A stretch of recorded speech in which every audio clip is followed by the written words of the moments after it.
Assalamualaikum, salam sejahtera bagi kita semua.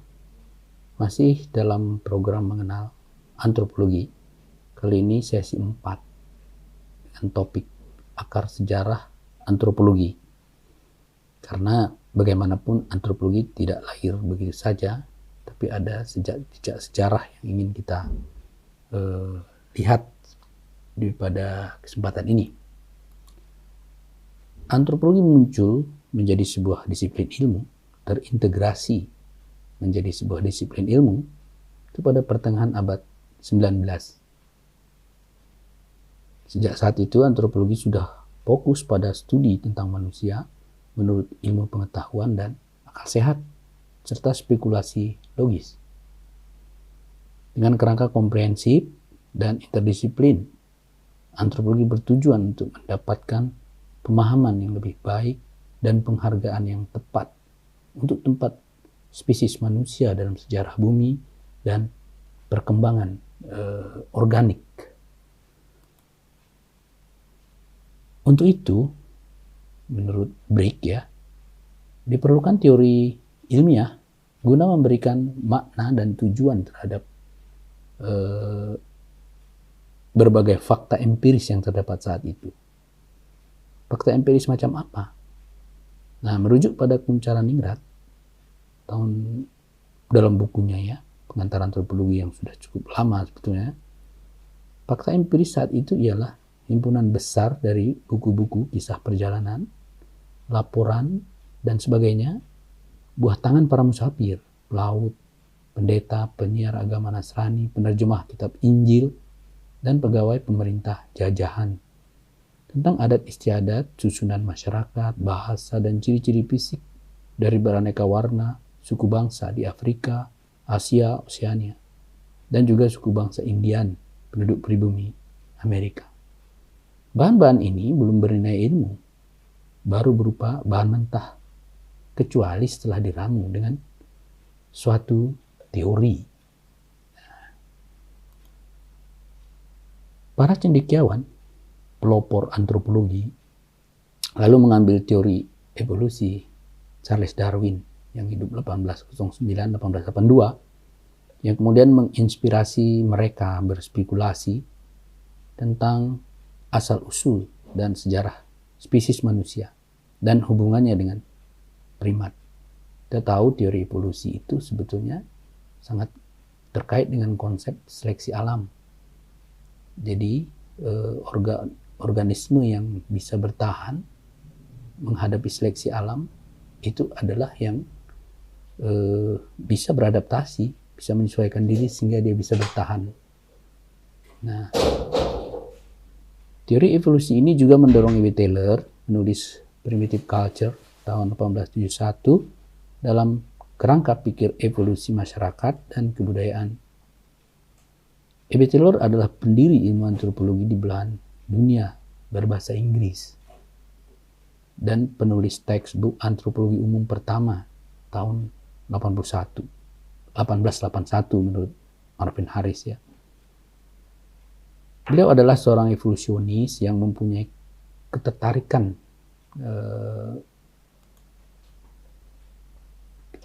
pada agama, sihir, dan sistem ideologi lainnya.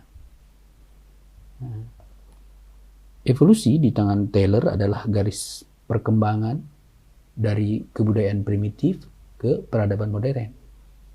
Perkembangan itu, kata Taylor, dapat beraneka karena ada kemungkinan terjadi difusi dan kebetulan dalam sejarah. Nah, Kunchara-Ningrat dalam bukunya yang monumental di Indonesia, Pengantar Antropologi, menjelaskan bahwa teori ilmiah evolusi biologi itu digunakan sebagai kerangka cara berpikir meletakkan semua bangsa di dunia menurut berbagai tingkat-tingkat evolusi, mulai dari tingkat-tingkat yang rendah, melalui beberapa tingkat antara, sampai ke tingkat-tingkat tertinggi. Tingkat tertinggi dalam hal ini adalah seperti apa yang hidup di Eropa Barat. Gejala persamaan dan perbedaan manusia, masyarakat, dan kebudayaan ketika itu dijelaskan sebagai akibat dari berlakunya evolusi. Ini perubahan dari bentuk yang paling sederhana ke bentuk yang makin sempurna dalam jangka waktu lama. Jadi perbedaan itu terjadi karena evolusi. Penerapan teori evolusi untuk menjelaskan fakta tentang keanekaragaman masyarakat dan kebudayaan manusia itu sekaligus mencerminkan ciri akademis antropologi yang inter dan antardisipliner sekaligus. Cara pikir holistik inter-antardisipliner itu tersimpan pada diri pelopor-pelopor antropologi sejak awal kejadian antropologi. Terlain terbuka terhadap segala ilmu. Keterbukaan itu terus terpelihara sampai sekarang sehingga antropologi dapat berkembang dan mengembangkan sub-bidang seperti antropologi terapan dan antropologi publik serta dengan kekhususan yang jumlahnya sangat besar. Perkembangan itu sekali lagi dapat terjadi karena keterbukaan akademis antropologi. Nah, dan antropolog sampai sekarang memang tetap terbuka pada temuan-temuan ilmiah. Misalnya dalam biologi modern seperti molekul DNA dan juga ide-ide kritis yang berkembang dalam filsafat. Itu bisa diserap ya ke dalam antropologi. Kebaruan-kebaruan dalam bidang ilmu itu semua dapat terserap ke dalam antropologi ketika berinteraksi dengan berbagai disiplin ilmu yang lain. Kuncaraningrat sendiri, Bapak Antropologi Indonesia, juga mencontohkan sikapnya sebagai antropolog yang sangat terbuka karena berantropologi, sehingga dijuluki sebagai seorang yang beraliran eklektik, ya, menurut Profesor Dananjaya. Sebuah aliran yang tidak membentuk satu aliran apapun, meski beliau memiliki banyak sekali bacaan dan karangan. Dengan kata lain, antropologi sejak lahir telah dapat menerima dan mengambil teori, konsep, metode dari disiplin manapun untuk kemajuan antropologi itu sendiri. Nah, ini kalau kita perhatikan, ya, terbentuknya antropologi itu bisa kita runut sampai jauh ke belakang, ya.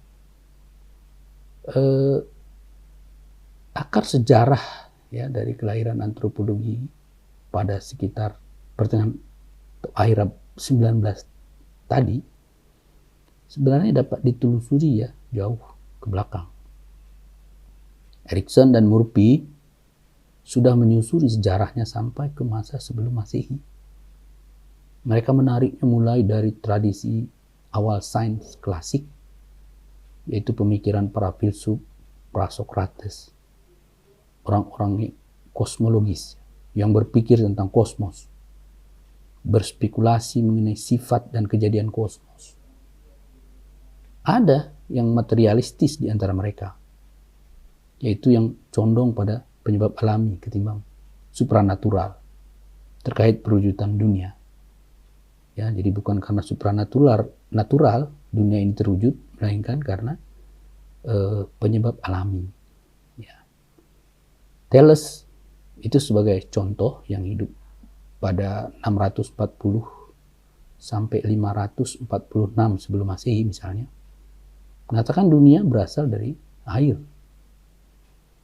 Ya, muridnya Anaximander yang hidup 622 sampai 547 sebelum Masehi mengatakan substansi asli kosmos adalah sesuatu yang tak terbatas, sesuatu yang tak terbatas, ya, sangat luar biasa apa, tapi bukan sesuatu yang berhubungan dengan supranatural. Nah, kemudian Empedokles hidup 490-430 sebelum Masehi mengatakan kosmos berevolusi. Ya, jadi kosmos itu tidak tetap mandek, beku, tapi berevolusi, ya, bergerak, berkembang, berubah. Nah, terakhir yang paling ekstrim datang dari Demokritos yang hidup 460-37 sebelum Masehi, mengatakan bahwa tubuh, pikiran, dan perilaku manusia berasal dari perubahan bentuk, ukuran, dan kecepatan partikel universal yang terus bergerak, yaitu atom. Nah, jadi ini pikiran-pikiran yang ada di zaman sebelum Masehi ya. Nah, kemudian juga dirujuk oleh Erikson dan Murphy tradisi catatan perjalanan yang direpresentasikan oleh Herodotus ya, yang hidup 484 425 sebelum Masehi. Dalam perjalanannya keluar Yunani kuno itu Herodotus mengamati rupanya ya keberagaman ras, bahasa, dan budaya manusia secara objektif dan menghubungkannya dengan geografi, iklim, dan fitur alam lainnya. Sebagai humanis, ia mengatakan perbedaan manusia yang dilihatnya secara objektif itu disebabkan oleh manusia, bukan perbuatan ilahi. Nah, ini sangat penting sebetulnya pemikiran ini, dan itu masuk ke dalam antropologi ya, sampai sekarang. Tulisan bapak sejarah ini ya, Herodotus ini adalah bapak sejarah dikenal ya. Inilah kemudian dianggap sebagai pelopor etnografi kuno. Di abad masih yang sama ya, abad 5 ya sebelum Masehi, tulis Erikson dan Murphy, demokrasi berhasil ya menggantikan sistem politik lama yang berdasarkan kekerabatan di negara kota Athena. Nah, pergantian itu rupanya mempengaruhi pemikiran dan melahirkan akademi filosofi baru. Salah satunya yang mengajarkan bahwa kemampuan praksis dan efektivitas sosial adalah tujuan yang lebih penting ketimbang mencari kebenaran. Nah, efektivitas sosial adalah tujuan yang penting ketimbang mencari kebenaran. Nah, Protagoras yang hidup pada 481-411 sebelum Masehi di antaranya percaya bahwa tingkah laku manusia tidak dipengaruhi oleh Tuhan, tetapi oleh kondisi kehidupan. Maka dari itu perilaku adalah produk budaya, dan produk budaya itu beragam serta terjadi karena evolusi. Nah, ini pemikiran yang Protagoras ini sudah ada ya, seperti itu, seperti hampir sama dengan pembicaraan atau teori-teori yang muncul hidup dalam antropologi saat ini. Mereka menjadi nihilis ya, karena pengetahuan bagi mereka tidak mutlak, melainkan hanya merupakan hal yang dikatakan benar oleh orang-orang yang berkuasa. Ya, seperti Marxisme abad 19. Nah, singkat cerita, mengikuti penjelasan Erikson ya, Murphy, bahwa setelah melalui abad-abad babak sejarah, abad pertengahan, Renesan, penemuan geografis, revolusi ilmiah, abad pencerahan, kebangkitan positivisme misalnya, Marxisme, dan akhirnya pada era evolusionisme budaya klasik, terbentuklah antropologi sebagai sebuah disiplin ilmu di penghujung abad 19 tadi. Proses perkembangannya terus berjalan hingga sekarang ya. Setidaknya seperti telah tergambar sebelumnya, kita bahas dalam sesi sebelumnya ya. Bidang utamanya sudah bertambah ya, dari 4 menjadi 6. Dan dengan bidang peminatan mencapai 40 bidang peminatan. Secara kemungkinan itu akan bertambah lagi ya, peminatan yang macam-macam. Termasuk seperti transportasi, minat pada agraria, tanah ya, agraria, dan kelautan, mangrove, dan ya masih banyak lagi. Berikut kita periksa ya lagi beberapa babakan sejarah itu ya, guna melihat jenis sumbangannya terhadap antropologi. Tinjauan ini tentu tidak selengkap mungkin ya, melainkan hanya sekedar untuk contoh guna memperlihatkan jejak-jejak historis dari mana antropologi beserta fitur-fiturnya tadi itu berakar. Abad pertengahan ya. Nah, dalam konteks antropologi, abad pertengahan ini didominasi oleh kekristenan Thomistik. Di sini Tuhan, manusia, dan alam diselaraskan ke dalam sistem intelektual mandiri tanpa kontradiksi internal. Sains dipastikan tetap sesuai dengan firman Tuhan. Akal manusia digunakan untuk membuktikan keberadaan Tuhan. Kan tetapi ketika perpecahan tak bisa terhindarkan, sains dan agama tak mungkin lagi didamaikan. Ilmuwan mulai memilih satu daripada yang lain. Jadi di penghujung abad pertengahan itu ada perpecahan juga akhirnya internal ya. Sains dengan agama itu tidak bisa dipaksa untuk jalan seiring ya. Jadi ada perpecahan. Jadi ketika perpecahan itu terjadi, terbukalah semacam pintu bagi antropologi untuk mengembangkan diri bersama dengan disiplin ilmiah lainnya. Karena ilmu-ilmu ini memang yang lebih diandalkan memang akal tadi ya. Akal, bagaimana menjelaskan fenomena-fenomena itu dengan akal pikiran secara empirik. Kemudian Renaissance ya, Renaissance ini ditandai dengan bangkitnya minat belajar. Jadi di penghujung abad pertengahan tadi, yang jering juga sebetulnya di abad ke-8 katanya, karena dikuasai oleh agama ya, gereja. Nah, minat belajar itu muncul ya. Nah, utamanya ini kira waktunya itu 14 atau abad 14, abad 16 ya di Eropa. Yang menarik tuh ada pengusaha dan kelas menengah yang kaya mengeluarkan uang untuk pelindung bagi seniman dan ilmuwan yang tidak bersedia. Kebebasan intelektual dan kreativitas mereka dibatasi oleh gereja. Nah, ini dilindungi nih oleh kelas menengah dan orang kaya tadi. Jadi dengan begitu mereka bisa berkarya, bergerak lebih bebas ya, ada sumber daya lah ya. Jadi juga pada masa ini muncul keingintahuan tentang zaman kunonya mereka ya. Saat itu misalnya pada masa sebelum Masehi seperti apa, atau masa-masa awal, abad-abad awal Masehi itu seperti apa. Nah, jadi keingintahuan zaman kuno sehingga menghasilkan arkeologi klasik. Ya, melengkapi teks klasik dengan menggunakan artefak klasik. Nah, jadi di sini ini muncul nih di zaman Renaissance ini minat orang untuk mempelajari kehidupan masa lalu dengan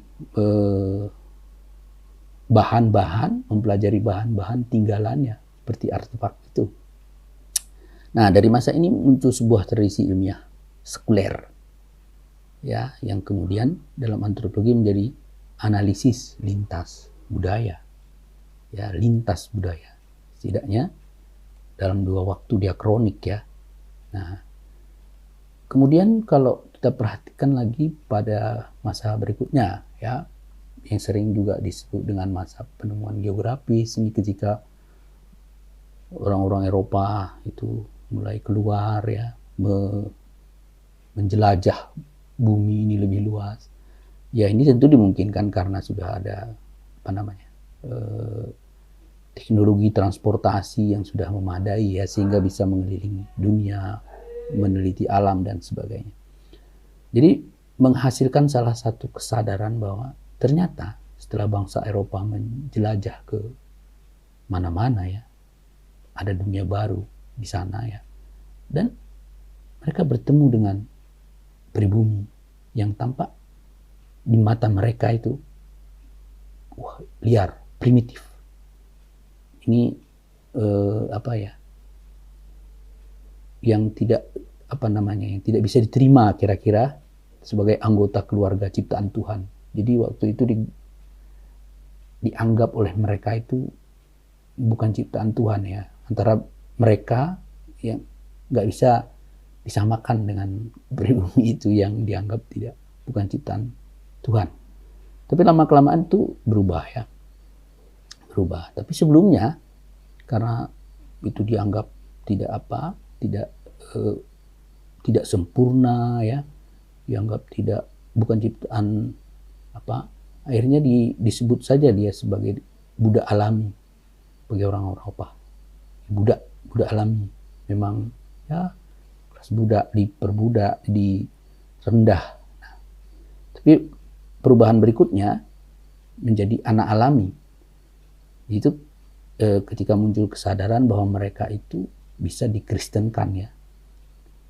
Dikristenkan itu artinya dikasih menjadi lebih beradab ya, dari sebelumnya biadab diadabkan sehingga beradab. Nah, itu di satu sisi sebetulnya kan mendekatkan keluarga ya, manusia dengan manusia yang berbeda itu, orang Eropa yang kulit putih misalnya, rambut pirang dengan warna orang lain yang berwarna kulitnya gelap hitam misalnya, atau berwarna lainnya, itu dicari sambungan hubungannya itu.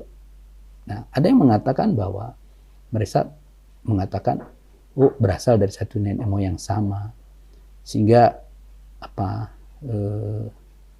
itu yang disebut di aliran monogenesis ya. Jadi bahwa ras manusia walaupun berbeda-beda, nampak dari warna kulit dan itu berasal dari satu spesies biologis yang memiliki asal usul yang sama, dan perbedaan fisik itu diciptakan oleh agen alami dari waktu ke waktu. Nah, kemudian juga muncul kompetitornya poligenesis yang mempercayai bahwa ras manusia, terutama ras yang Eropa itu berbeda, induknya itu berbeda, yaitu induk Eropa itu lebih kuat, lebih sempurna dan seterusnya. Nah, bahkan pandangan ini terus berkembang ya sampai abad 20 itu, sehingga muncul misalnya istilah the others ya, orang lain ya. Konsep ini cukup lama ya, bahwa seakan-akan mempelajari orang lain ya, the other culture, bukan sama dengan, bukan budaya kita, budaya orang lain, mereka beda dengan kita, begitu. Jadi ada seperti itu ya. Nah, itu memang terus berubah ya, sampai sekarang sudah mengalami perubahan macam-macam karena ada perkembangan pemikiran ya, pemikiran kritis yang tidak memungkinkan lagi cara pandang yang seperti itu. Jadi selain itu, era ini juga melahirkan dominasi global masyarakat Eropa ya, dengan perbudakan, kolonialisme, imperialisme, dan globalisasi. Ya, globalisasi itu kayak penyebaran agama tadi, dan juga sebetulnya mungkin melalui penjajahan dan sebagainya, itu ada juga penyebaran mengenai pendidikan ya, sekolah ada juga dilakukan ya, juga perdagangan dan sebagainya, itu barang-barang dan sebagainya, industri itu masuk, walaupun tidak seintensif yang terjadi sekarang yang dikenal dalam zaman global ini. Nah, antropolog bersusah payah sebetulnya melakukan dekolonisasi antropologi. Apa maksudnya? Karena antropologi itu dianggap terlibat juga nih dalam kegiatan-kegiatan kolonisasi, ya, karena dianggap orang-orang kolonial itulah yang menulis tulisan-tulisan tentang adat istiadat, hukum adat dan sebagainya, yang mereka itu adalah pegawai-pegawai penjajahan yang itu akhirnya seperti memberikan cap bahwa antropologi itu ikut dalam kolonialisme, ya. Nah, jadi itu lama proses itu membersihkan seperti tidak. Tapi sebenarnya dari sisi sekarang, ya, postkolonial, postmodern, kita melihat kadang-kadang itu juga sesuatu yang menunjukkan bahwa memang antropologi itu ada aspek praktisnya, ya, bisa dimanfaatkan untuk kepentingan ya dulu ya kepentingan penjajahan. Makanya kalau dalam buku Pak Puncalaningrat itu jelas dalam fase perkembangan antropologi yang ketiga itu antropologi itu diarahkan kepada pengetahuan yang digunakan untuk kepentingan praktis, ya. Zaman dulu penjajahan, ya, mungkin imperialisme dan sebagainya, ya, sekarang dijadikan untuk yang lain, ya, misalnya pembangunan, itu kata Pak Kun, ya. Oke, nah jadi itu prosesnya, ya. Jadi ada dekolonisasi, antropologi melepaskan kesan cap stigma seakan-akan kolonial, ya. Nah, sekarang bagaimana kita memberikan bahwa warga yang disebut di ADES tanda petik tadi untuk bersuara, dia yang menyatakan, menyuarakan, mendeskripsikan siapa mereka, ya, sehingga antropolog itu bisa sama, ya, sederajat bahkan, atau kadang-kadang berguru pada mereka antropolog itu. Nah, jadi sudah sangat berbeda nuansa kesan bahwa kolonial itu sudah jauh, ya, tinggal, ya. Kemudian ada lagi revolusi ilmiah, itu juga mempengaruhi pada antropologi, ya. Peristiwa dalam revolusi ilmiah terdiri dari dua bagian sebetulnya, pertumbuhan epistemologi ilmiah dan akumulasi pengetahuan ilmiah. Epistemologi itu mengeksplorasi karakteristik pengetahuan, yaitu satu, deduksi, logika berpikir dari umum ke khusus, suatu penarikan kesimpulan dari sesuatu yang sudah diketahui atau diasumsikan sebelumnya, ya. Kemudian ilmuwan ternama penganut metode deduksi adalah Descartes, ya, yang hidup 1596-1650, orang Prancis. Ini menjadi dasar dari rasionalisme Prancis, ya. Prinsip utama pemikiran Cartesian ini adalah dualisme, yaitu asumsi dualitas dunia menjadi ada objek, subjek, rasional, irasional, budaya, dan ya semacam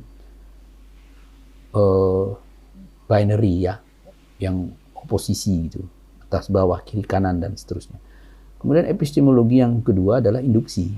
Ini proses pencarian eksplanasi umum untuk fakta-fakta tertentu yang didukung oleh bukti pengamatan terhadap fakta-fakta tersebut, ya.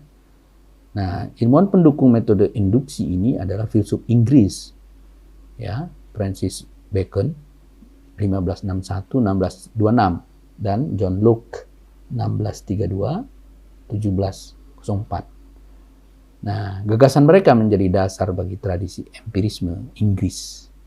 Nah, kedua tradisi ini, empirisme Inggris, rasionalisme Prancis, atau deduksi, induksi, itu berpengaruh sangat kuat di dalam antropologi sampai saat ini. Nah, jadi ciri-ciri semacam itu yang ada di antro, kalau kita lihat tadi, itu ada jejak sejarahnya, ya, di masa silam. Nah, kita lihat di abad pencerahan, ya. Misalnya, apa abad pencerahan ini? Itu dari abad pencerahan saya muncul konsep penting dalam antropologi, yaitu budaya, culture. Nah, jadi epistemologi Locke yang berpengaruh ya di abad ini adalah tabula rasa atau papan kosong yang dikaitkan dengan pikiran setiap orang yang baru lahir. Papan kosong itu ditulis oleh kehidupan. Jadi kehidupan yang menulis ya, itu tadi tabula rasa, papan kosong itu. Nah, filosofi ini merupakan filosofi pengalaman. Pemikiran dan perilaku manusia diperoleh bukan dari gen, tapi akumulasi cara kehidupan yang diciptakan manusia dan ditransmisikan ke generasi lainnya secara ekstrasomatik. Jadi bukan dari gen, tapi belajar ya dengan menggunakan akal pikiran. Nah, inilah budaya. Dan ini sangat penting dalam antropologi. Pada zaman ini juga ya, zaman pencerahan ini terjadi metode komparatif ya. Ya, ketika kehidupan masa lalu ya menggunakan orang primitif sebagai model ya, dibandingkan bagaimana sih masa lalu itu, oh seperti yang kehidupan masyarakat primitif ya. Masa itu kata-kata primitif ya masih sangat diterima ya, sangat berterima. Tapi sekarang kata itu dalam antropologi sudah kurang berterima ya. Seperti diketahui metode komparatif itu sangat penting dalam antropologi. Bahkan boleh dibilang itu sebagai pengenal ya, ciri khas.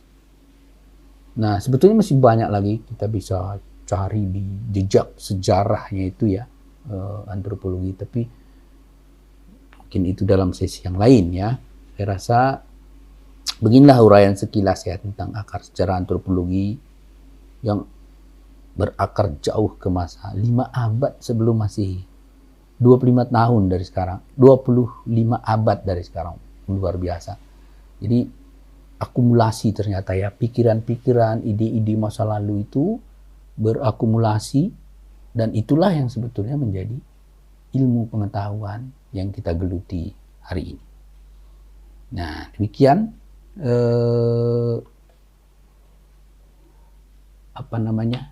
pembahasan kita kali ini. Ini adalah referensi yang digunakan untuk membahas